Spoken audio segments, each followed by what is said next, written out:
kind of been working through all the senior class. So I wanted to ask you a little bit about just what you thought of the experience of being here. What it's been like these last 4 years. It's been a great experience. We've had some good times and we had some bad times, but I'm definitely happy I came here and I've had a lot of fun. I was curious, as a player, what were some of the bigger adjustments you had to make to this level? Well, everybody's bigger, everyone's stronger. The ECAC is a very tough league. Everyone goes 100 miles an hour every shift, and that takes some adjusting. And I was curious too. Do you think when you're gone, the St. Lawrence fans are going to miss you? Probably not. I was curious too about off the ice stuff. I know you're up for that big award, stuff like that. I was wondering what's the academic side of this been? How important has that been to you to excel there as well as on the ice?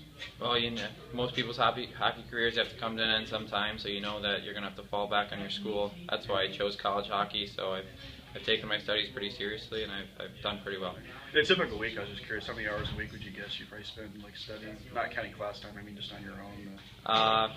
Probably about an hour and a half, 2 hours a day, I'd say. Yeah. I was curious too, is good grades kind of come easy for you, or does it take a lot? I mean, once you learn something, you can retain it, or is it? With engineering, once I learn a concept, I can retain it. Yeah. So some of it is natural, but it does take some work too.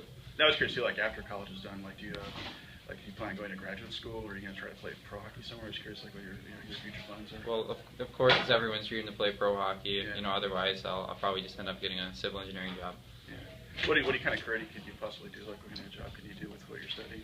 Well, civil engineering, it's like roads, water, wastewater systems, sewers. Oh, yeah. Pretty much any infrastructure, buildings. Oh yeah. What do you like about that? So you're picking majors. What made you pick that one? I grew up. My dad works construction. He builds houses for a living, so I've kind of had that background, and I've always had an interest in civil engineering type things.